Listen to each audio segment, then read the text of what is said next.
Hello, welcome to a new edition of our show. Money Means Business. As we always say in business means money, stability, and business, and a lot more actually means a lot of money and means business, definitely.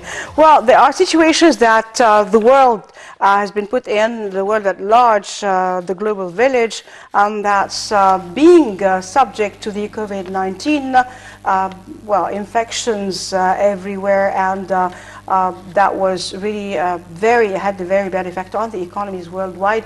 Well, we are lucky enough in Egypt here, we just came out of it unscathed, but now this is the second phase of the COVID-19 and we are trying to deal with it and harness it as we did with the first phase, especially that the world, a lot of people have been affected by the pandemic and worse than the first phase. So we've got a lot to talk about, and navigation, we've got the Suez Canal, we've got a maritime, the maritime field, and we've got the expert to talk to us about it.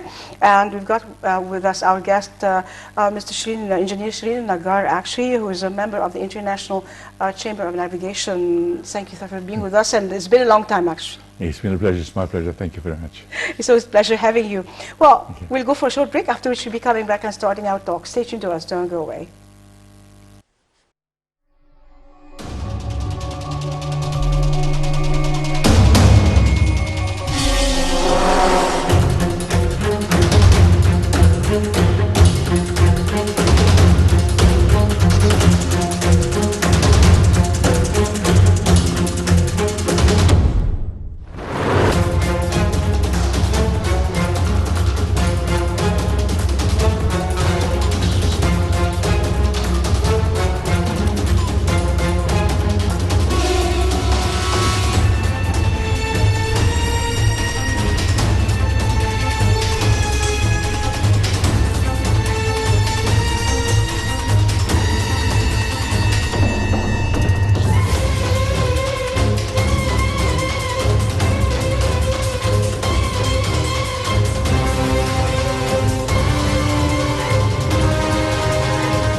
And we're back again with our guest engineer Shireen Nagar, shipping consultant, and we're talking shipping, we're talking maritime field, and well, it's been a lot since we talked about that, like a long time actually, since last year, but then must be that a lot has been happening and happened. There is the negative, there is the positive, what should be done, what has been done that we should be commending those who executed it? Well, first of all, please allow me to extend my sincere wishes for 2021 to all our audience and your good self. When you talk about maritime transport, it's been a very volatile year. Yeah. Everywhere there has been changes, and very sharp changes. You hear one day oil prices going very, very low to the extent that they give you a negative index. So really, when you want to sell crude oil, you don't get paid, but you have to pay somebody to come and take the crude oil away from you. Yeah. As a result, this has affected the tanker market tremendously, and the tanker market is many sectors. This has caused a lot of fortunes to be lost, and also a lot of fortunes to be made. It depends where you are, it depends on the position of the ship, it depends what your commitments are, etc., etc. Similar things have happened also with the bulk carriers carrying big ore from Brazil or from Norway or from Australia out to China and Japan. These have also suddenly spiked for very high prices, and then when the demand failed all of a sudden, then the market collapsed all of a sudden. And the collapse of the freight rates and the collapse of the market does not come as something foreseeable. It comes sudden because of sudden changes on account of the pandemic and so on. Container shipping, on the other hand, has been having a very hard time to start off with, and now they're having a boom time. Last recordings of freight levels of fivefold. I mean, when you are talking about a 40-foot container moving between China and the UK, beginning of the year it was close to $2,500 a container. According to Lloyd's Index this last week, it is talking about $10,000. Wow. It's talking about a lot of congestion of ports, which means that there's going to be a lot of surcharges, congestion surcharges, and demurrages on containers, cargo being blocked, the messy situation with Brexit that has finally been sorted out only a couple of days before the new year. That also has had its effect on the UK-Europe trade. So there is a lot of things. You cannot really generalize. You need to have every sector of the market on its own and analyze it in a way and how things have been going. As far as we in Egypt are concerned, we've had the good news and we've had the bad news.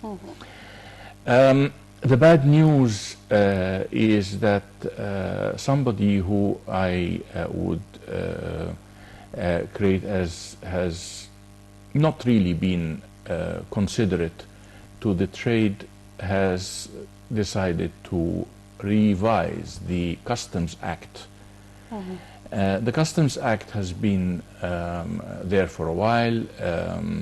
It is normal that if you are coming in to present documents for your cargo late, you have to pay a fine. Fine was usually £500, £600, but then suddenly the new act says 30 to 50,000 pounds if you do not present your documents 48 hours prior to ship's arrival.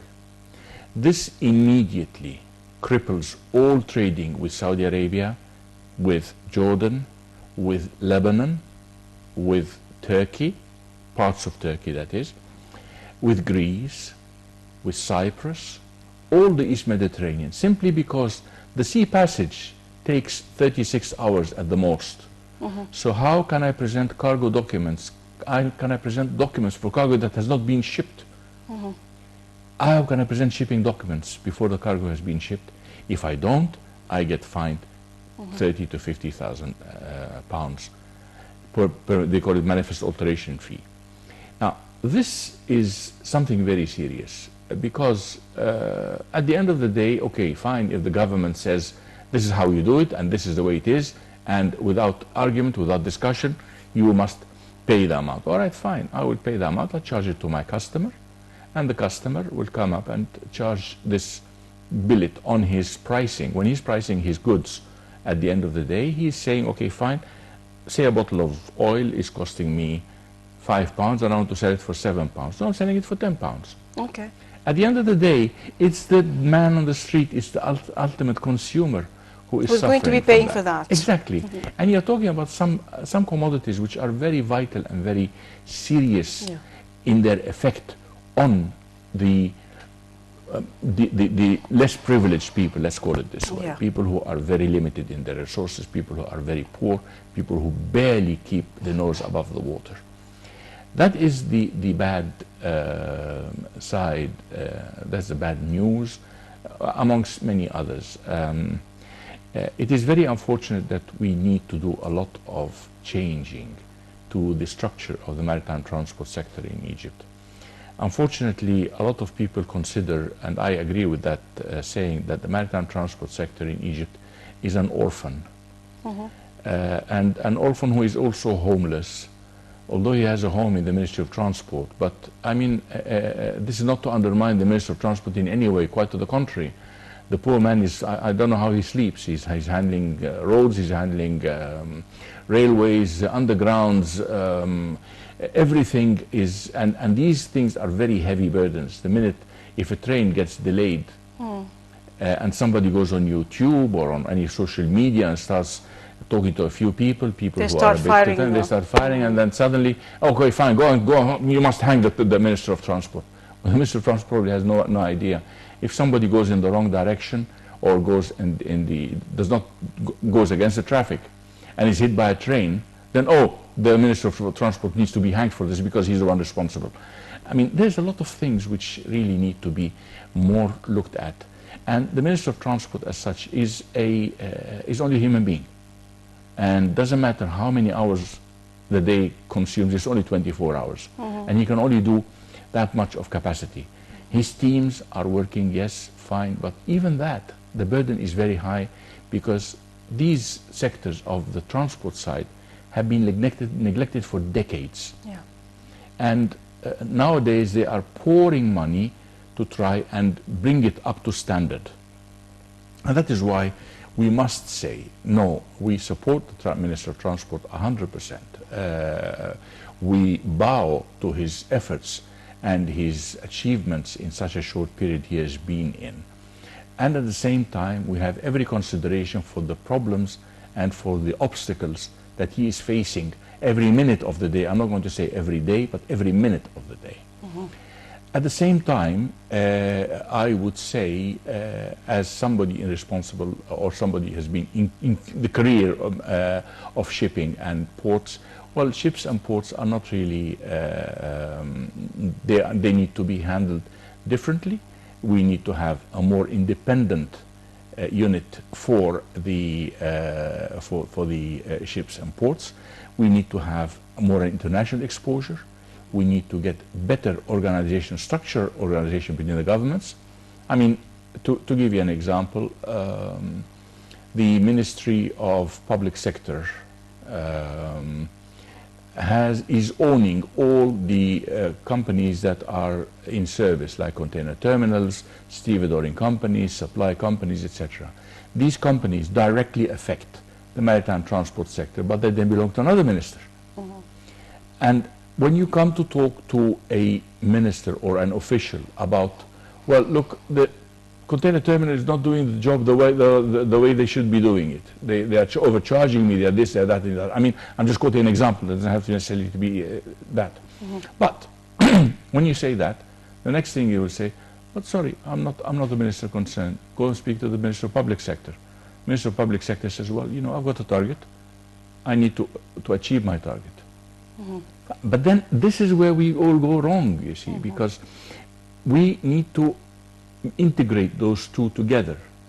The transport sector, the ports, the services, everybody needs to be in one harmony. They have to sing to the same tune. This is unfortunately not happening. Why? Because there's a lot of legislation that makes this not possible. Yeah. And there I plead and plead and plead with the President. His Excellency the President, please, please, please intervene and try and correct those legislative problems, because Egypt stands into a massive potential. And it is very unfortunate that things like that are dragging the maritime transport sector, which can be a gold mine for Egypt.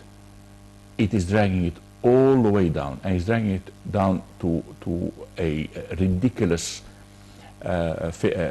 ridiculous figure. We can't just say it is, yes, the Suez Canal Authority. The Suez Canal Authority is another story altogether, which I'll come to. Okay. But you're saying, okay, fine, Suez Canal Authority is making $7 billion a year. And during a conference in the United Kingdom last January, the comments were said, for God's sake, what are you talking about, $7 billion a year in a country with the potential at least 30 times as much. Why? Put your legislations into Gold mine. order, and then you can be a gold mine. Yeah. Another comment also that was made about the President's conference in the UK-Africa summit last year in London.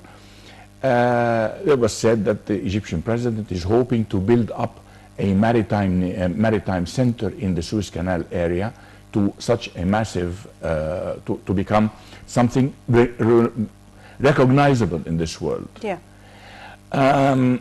Over a social gathering, one comment, and it was agreed upon by several people, said, well, if the Egyptian president dreams of having his country to become big in the maritime transport sector, and all Egyptians joining him in the dream, the ceiling of their dreams put together, being the president and the Egyptian people, no matter how high that ceiling goes, the potential is much higher. So we are losing out. Everybody can see from the outside, no, Egypt has got a massive potential. Get your act together, get your laws together, get your relationships together. There you are going to be a real maritime force that is second to none worldwide. Yeah. And we can do it. It We is can do it. very easily doable. Very easily doable. All we need is to reorganize, restructure our organizations, the transport sector, the services companies, the legislation, the Customs Act. All these things need to be properly lined out. And then, as a result, it will automatically come. The irony of this is that the Emirates have recently been revising their legislations. And the shocking thing is that all the lawyers who have been placing legislations for the Egyptians? Emirates are Egyptians. Okay. Which is sad, and one of the senior lawyers I spoke to, who I know personally, he said, I'm very sad that I'm implementing such laws to a country which is not mine. And it's not Egypt. Arranging the house for others instead of doing it Well, here. I mean, you can arrange the house for everybody, no Yeah. problem, but our location, our manpower facilities, we have a lot of huge potential. Yeah. And this potential has reflected very positively in a recent announcement made on the 14th of December, announcing the outstanding achievement award by the Sea Trade Organization in the Middle East and South India subcontinent to the Suez Canal Authority, headed by the chairman, Admiral Osama Rabia. Congratulations, Admiral Osama Rabia has been the man who doesn't talk but only works. That is for last year, so we're waiting for the new year No, more. this is for 2020. Okay. Yeah. The idea is that this gentleman has managed to catch the rhythm of shipping more than anybody else. I proudly say that also in 2015 the chairman of the Suez Canal Authority received the same award, and in 2016 the Suez Canal Authority for the new channel also received the outstanding award for the outstanding project of the maritime project of the year. Yeah. So, I mean, this is not new to the Suez Canal. Yeah. The reason behind the evaluation of how the Suez Canal Authority has managed to do two things which have been very vital. First of all, serving the Egyptian economy by, despite of the volatility which I've just explained, a lot of ships have been passing around, going around the Cape, a lot of ships have been avoiding the Suez Canal, fuel prices have become dirt cheap, so why should I pay Suez Canal tolls? No, I'm going to burn fuel going around the Cape of Good Hope or taking alternative routes. Despite of all that, the Suez Canal Authority, headed by this chairman, this gentleman, Admiral Osama Rabia, they have managed to maintain their income at a steady pace. They have not lost money. And in crisis like this, worldwide, this in itself is an achievement. And everybody would come up and say, oh, no, we lost so much, but we could have lost more, but we only lost so much. But proudly and very proudly, this gentleman has managed to maintain his income at its levels without losing any money. This is number one. So this is the professional side of the Suez Canal Authority, headed by Admiral Rabia. The second reason for doing this is mainly humanitarian. Now, on account of the coronavirus, we've had a lot of people, a lot of countries, many countries, in fact, most countries in the world, they will not accept changing crew being fearsome of COVID. I mean, everybody has COVID-19. They don't need to bring it from ships. Yeah, definitely. So they decided, no, we are not going to allow interchange. When the chairman of the Suez Canal Authority was approached by the International Chamber of Shipping to discuss the problem, I can tell you, I witnessed the swiftness of this action. Inside 2 hours, everything was completely sorted out. IMO regulations, International Chamber of Shipping regulations for handling COVID, they were merged with the Egyptian authorities' regulations, and we are today one of the biggest, if not the biggest, spots of crew change in the world, and we have relieved hundreds of thousands of crew members stranded on ships for months. And for those two reasons, I think Admiral Rabia firmly and truly deserves to be the Man of the Year for outstanding achievement. And I congratulate him, definitely. We're going to talk more, but we're going for a short break, after which we're coming back. Stay tuned to us, don't go away. We're coming back in a moment.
And we're back again to Money Means Business, and we're talking maritime transport and a lot more actually. There is a lot we talked about, the bad news and the good news, and the bad that can turn to good, definitely, with the review of legislations and all that. Well, there is, the Project 675. What is the Project 675? Project 675 is a group of international shipping consultants. And primarily, it has the elites of the maritime transport sector of the world. They're all British, and it has been formed in such a way that... It's international. Well, it is international, but they are British citizens. Yeah. And it's been formed in such a way that it will serve the Commonwealth and the British shipping industry after Brexit. Project 675 has been evaluating how best to serve this particular purpose, and it seems that Egypt is the is the gold mine to strike, because again we go back to the legislation. With good legislation, Egypt can become the center of the world when it comes to maritime transport, when it comes to transshipments, when it comes to transit of trains and so on. And the idea is that inside 3 years, with good legislation, inside 3 years, this project can make Egypt one of the largest, if not absolutely the largest, maritime hub in the world. The members of this consultancy group are, it's only 5 members, and I'm honored to be one of them. And I am the one providing studies for Egypt in order to build up a project or build up a maritime hub that is second to none. All the studies and all the figures indicate that we can make billions in no time, but again, the only stranding situation is the legislations and the conflicting acts that are constantly becoming a hurdle. And whenever I have a meeting with any of the officials, say, well, you only talk about problems. I said, yes, because this is what is stopping us. Problems. You can go on a paved road at 200 kilometers an hour, but if you have a bumpy road, you can only do 50. Yeah. And that is the difference. Today, the world, there's no mercy in the world. If you are strong and you are able to stand on your 2 feet, everybody will bow. Yeah. If there's a bit of weakness here, everybody will climb on your shoulders. They will piggyback on you. Definitely. They will crush you. And economically, this is what we are faced with at the moment. No, Egypt can become, is qualified, has got the resources, has got the know-how. A few alterations to various structures within the Suez Canal Authority, within the maritime transport sector. And I say the Suez Canal Authority because the Suez Canal Authority, despite its outstanding performance, it is still a hindered body. It is a giant who is actually anchored with big chains. He should be unchained and go his way. I mean, with all the chains that he's having, with all the restrictions, with the public sector auditors, with this, with that, with the other, and yet they are able to maintain their presence and they are able to maintain their income. So imagine if they are just released from the chains and... Just break those chains, Yeah. and see what this organization will be like. Give it the freedom without giving it the scare that, oh, wait a minute, now somebody's looking over my shoulder, I am going to do this, or the next day they're going to come and say, oh, you've been taking a bribe. Or not doing anything now. This nonsense is something that is actually setting you back from actually going forward at full speed. And there is a lot of examples of that. Definitely, definitely. The Suez Canal Authority is definitely the key. And if you review the history of the Suez Canal Authority, 2010, we were in chaos. Blackouts, mobs, demonstrations, president resigning, this, that, and the other. There was not a single hour's delay in the Suez Canal. And that continued. They dug the parallel channel. How many hours, how many days have they lost in the process, in traffic, anything? Zero, none. Throughout the terrorist acts, people making forged videos about an RPG bombing a ship in the Suez Canal, and that ship is sinking, all video Photoshop, nonsense.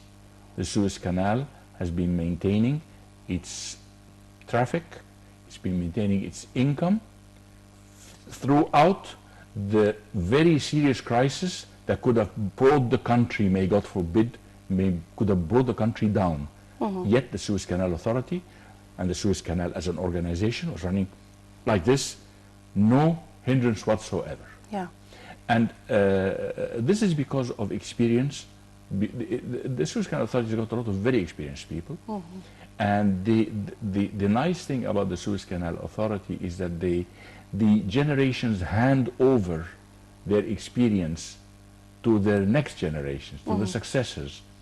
So there's continuous training, there's continuous education, there's a lot of exposure, and that is where we need it. Project 675 has been evaluating the Suez Canal Authority, and I said the Suez Canal Authority, if, again, those chains are broken, they can make at least 10 times what they are making today.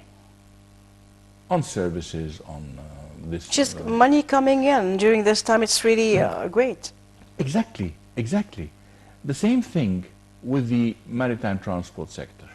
We have a very serious issue with the maritime transport sector, is that we have several bodies responsible for ports. You have Alexandria, Damietta, Suez, these ports, and there are some Red Sea ports like Safaga. These ports are owned and operated by the Ministry of Transport. You have Portside East and Portside West, Sokhna, Adabiya, El Arish. These are operated by the Suez Canal Economic Zone. Yeah. So that's another body. And then you have a new outfit which has actually been brought in, and I'm very optimistic with that, because this is a new company called Abu Qir Ports Company.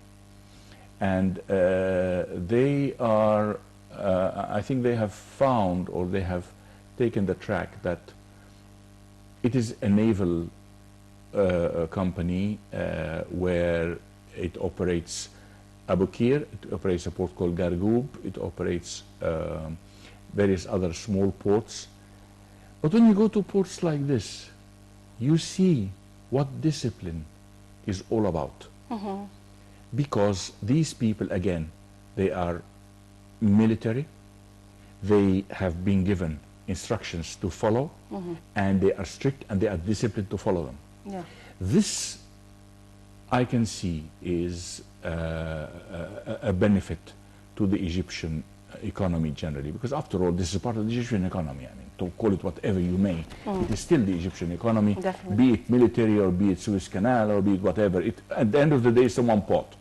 But if we start talking about critics, which have actually filtered out overseas as well, I said, military, I said, look, I mean, the country over in the past 30 years has been in shambles.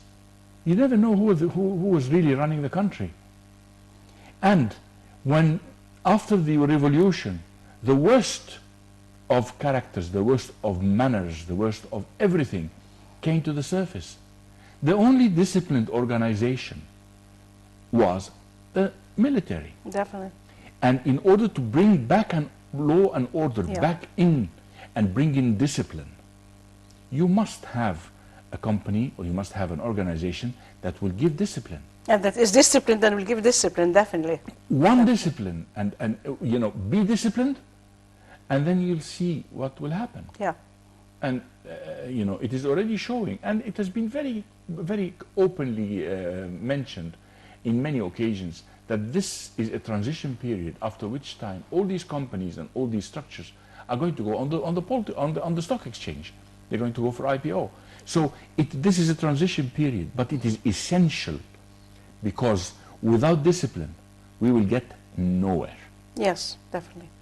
And in fact, we will be, and exactly why, when the Suez Canal Authority was headed by an ex-Navy man, Admiral Mamish, discipline was there. The Suez Canal Authority has always been disciplined, but in any organization you will have the good and the bad, naturally. Definitely. But when everybody in the organization got to know, oh, wait a minute, we've got an admiral sitting on top now, and he does not know how to joke. He knows that he's got a job to do, and he's going to do it. Yeah.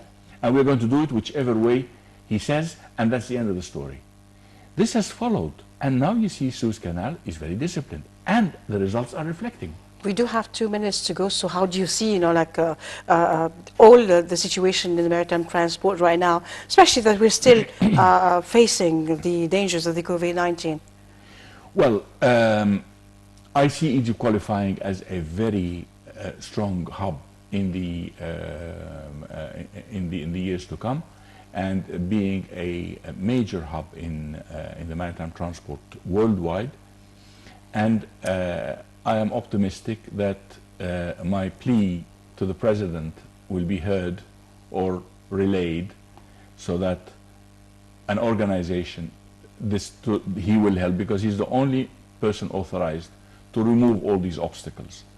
Mr. President, please remove the obstacles, and you can be guaranteed the biggest maritime nation in the world. Well, a big promise, actually, that is going to be delivered with the release of some of the stumbling blocks. Definitely. That this institution is facing. Definitely, definitely. Well, we would have liked to talk about a lot, actually, and the Silk Road and more, but unfortunately, good times pass very quickly. Absolutely. And it's always a pleasure having you, Engineer Shireen Lagar. Thank you very much for being with us here. Thank you very much for having me. So, you know, we'll just, you know, follow up the situation with, you know, like as time goes by, and we just, you know, like every week, we review again, and we'll meet again soon to see how things are going. And what's happening in this, well, under the situation we're in and for the future. It will always be my pleasure. Thank you, and very good year. Thank you very Wonderful much, and New Happy Year. New Year to you. Thank you. And I'd like to thank everybody there, and like to wish you a very happy New Year. So until we meet again, God bless Egypt, God bless Egyptians, God bless our police, our army, our white army, and our president. And as we quote from the Holy Quran, ادخلوا مصر إن شاء الله آمنين, enter Egypt God willing safe, and from the Holy Bible, Mubarak Sha'bi Misr, blessed be Egypt, my people. I'm Nermeen Nazim signing off. Goodbye for now. Thank you.